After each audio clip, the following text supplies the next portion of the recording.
Hello students, आज हम competition के स्टूडेंट्स के लिए, जिन स्टूडेंट्स को कंपटीशन की तैयारी करनी है, उनको जनरल स्टडी, सामान्य अध्ययन, सामान्य नॉलेज की जानकारी होनी चाहिए। इसमें आपका Hindi, English, physics, chemistry, history, geography सब कुछ आता है। तो हम आपको जनरल स्टडी में माइंड मैप बना के आपको हम बताएंगे।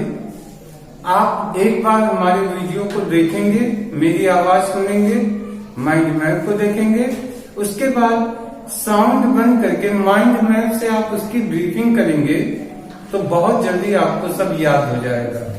तो आइए शुरू करते हैं। भारत का इतिहास। भारत हमारा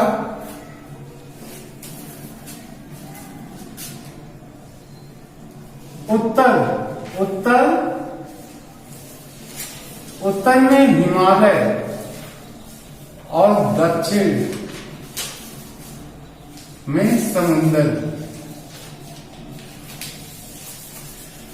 उत्तर में हिमालय और दक्षिण में समुद्र तक भारत का क्षेत्रफल, भारत की भूमि फैली हुई है। इसको भारतीय उपमहाद्वीप कहा जाता है। भारतीय उपमहाद्वीप यानी हम लोग एक उपमहाद्वीप में हैं। अब इसको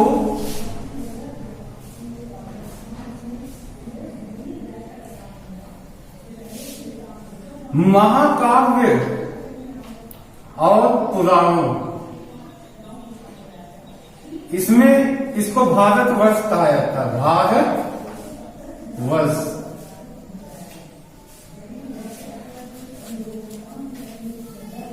या भारत का देश, भारत का देश। महाकाव्य और पुराणों में इसको भारतवर्ष कहा जाता है या भारत का देश कहा जाता है। और यहाँ के निवासी, ये निवासी कहलाते हैं भारतीय या भारत की संतान।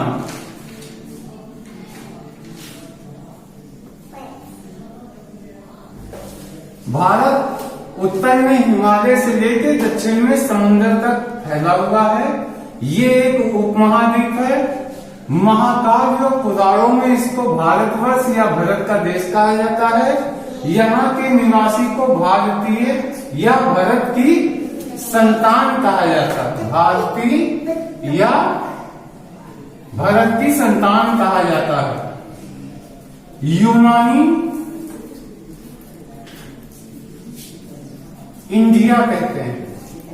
ध्यान दीजिएगा, इंडिया नाम किसने दिया? इंडिया नाम यूनानियों ने दिया। यूनानी इंडिया नाम दिया। और मुस्लिम इतिहासकार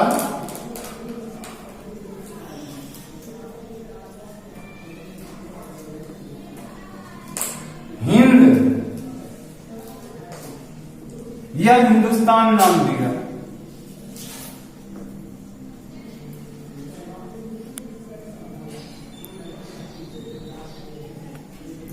अब आप देखें, भारत उत्तर में हिमालय से लेकर दक्षिण समुद्र में फैला हुआ है। यह एक उपमहाद्वीप है। महाकाव्य या पुराणों में भारतवर्ष या भारत का देश कहा जाता है। यहाँ के निवासियों को भारतीय कहा जाता है या भारत की संतान। यूनानी लोग इसको इंडिया कहते हैं और मुस्लिम इतिहासकार इसको हिंद या हिंदुस्तान नाम से जानते हैं। अब आते हैं प्राचीन भारत। प्राचीन भारतीय इतिहास का स्रोत कहां से, मतलब इस इतिहास के बारे में जानकारियां कहां से मिलती हैं? तो जानकारी इतिहास के बारे में 4 जगहों से मिलती है।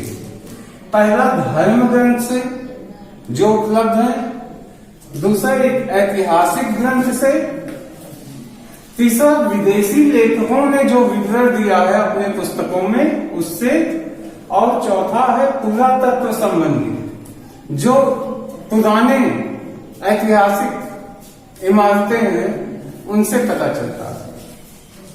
अब हम बात कर रहे हैं धर्म ग्रंथ और ऐतिहासिक ग्रंथ, इन्हीं से क्या सूचनाएं मिलती है। तो देखिए सबसे प्राचीन जो धर्म ग्रंथ है वो हमारा वेद है। कौन सा है? वेद। इस वेद के संकलन करता कौन है? तो संकलन करता महर्षि कृष्ण द्वैपायन वेद व्यास है। वेद के संकलन करता महर्षि कृष्ण द्वैपायन वेद व्यास है। इन वेद में सबसे प्राचीन वेद कौन है? ऋग्वेद। सबसे प्राचीन ऋग्वेद। और सबसे बाद का वेद कौन सा है? अथर्ववेद। ये अथर्ववेद सबसे बाद का वेद है। अब आते हैं ऋग्वेद पे। ऋग्वेद में क्या जानकारियां हैं? ऋग्वेद के बारे में कुछ जानकारी है जो अक्सर एग्जाम में पूछे जाते हैं।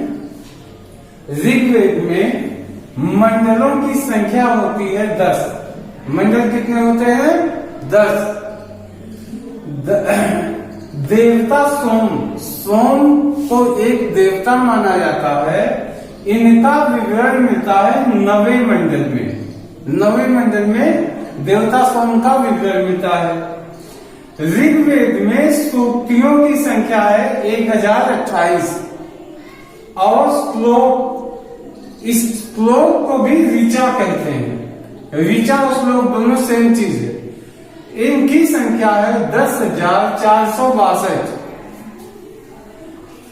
एक समाज की कल्पना की गई थी, चातुर्वर्णीय समाज। इस समाज का उल्लेख, इसके बारे में उल्लेख 10वें मंडल में किया गया है। इंद्रदेव के लिए 250 श्लोक की रचना ऋग्वेद में की गई है। अग्नि को भी देवता मान के उनके बारे में 200 श्लोक की रचना इसमें हुई है। और वामनावतार के 3 पग, जिसमें 3 पग में उन्होंने पूरे धरती आकाश पाताल को सबको नाप दिया था, इस घटना का वर्णन भी ऋग्वेद में मिलता है। इस तरीके से मंडल संख्या 10, सोम का विवरण 9वें मंडल में, सूक्ति 1028, ऋचा 10,462, चातुर्वर्ण समाज 10वें मंडल में, इंद्र की चर्चा 250 श्लोक, अग्नि के 200 श्लोक, वामना अवतार के 3 पद का वर्ण।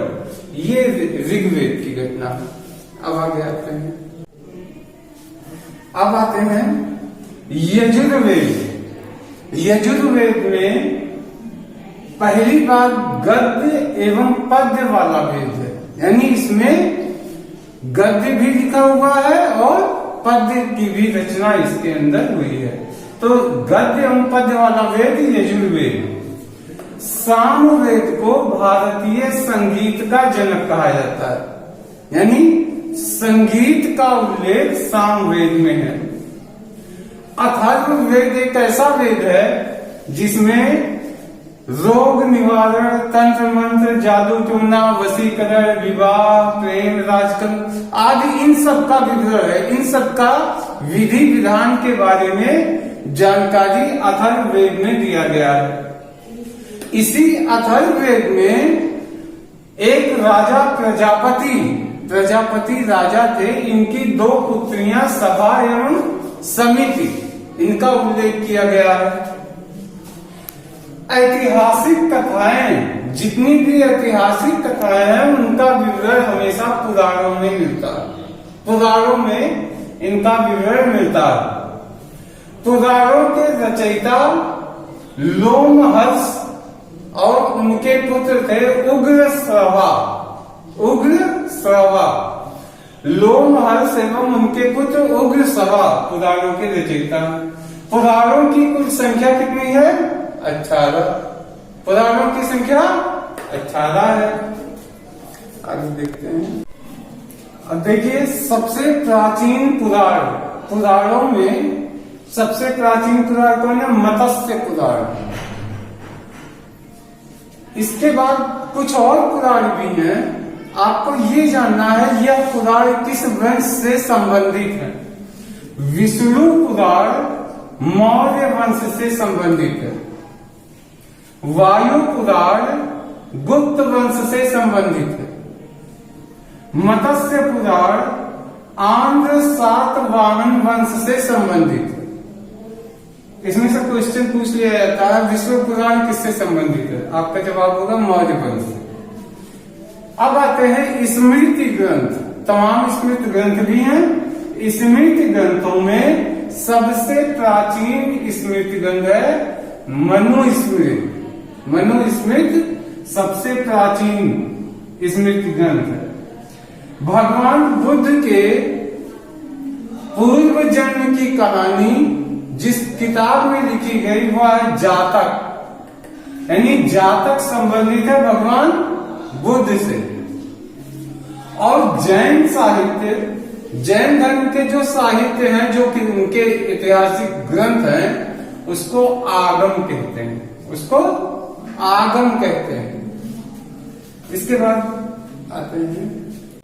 अब आते हैं भगवान महावीर के जीवन के बारे में और उनके समकालीन महापुरुषों के बारे में जो वर्णन मिलता है वो भगवती सूत्र में मिलता है। भगवती सूत्र भगवान महावीर और समकालीन जैन धर्म के इतिहास का विवरण मिलता है वो ऐतिहासिक ग्रंथ कल्प सूत्र है। कल्प सूत्र में मिलता है। अर्थशास्त्र की पहली पुस्तक के लेखक चाणक्य माने जाते हैं। जैसा आपको मालूम है चाणक्य का एक नाम कौटिल्य और एक नाम विष्णुगुप्त भी है। यानी चाणक्य को कौटिल्य भी कहा जाता है और विष्णुगुप्त भी कहा जाता है। संस्कृत में ऐतिहासिक ग्रंथों के पहले लेखक कल्लड़ माने जाते हैं। कल्लड़ ने अपनी जो पहली पुस्तक लिखी थी वो पुस्तक थी राज तरंगिणी। इस राज तरंगिणी में इन्होंने कश्मीर के इतिहास के बारे में वर्णन किया है जो संस्कृत में है। अरबों का सिंध विजय की चर्चा एक लेखक ने जिस किताब में की वो चचनामा है। चचनामा में अरबों के सिंध विजय का वर्णन मिलता है। एक ग्रंथ है अष्टाध्यायी। अष्टाध्यायी के लेखक हैं महर्षि पाणिनि। अष्टाध्यायी जो है संस्कृत के व्याकरण की पहली पुस्तक मानी जाती है। अष्टाध्यायी संस्कृत व्याकरण की पहली पुस्तक मानी जाती है। इस तरीके से धर्म ग्रंथ के बारे में कुछ चीजें हमने चर्चा की। आगे हम इसमें और भी चीजें जोड़ेंगे। चैनल को सब्सक्राइब किए रखिएगा जिससे हम रोज जो भी डाटा डालेंगे आपको तुरंत मिल जाए। Thank you.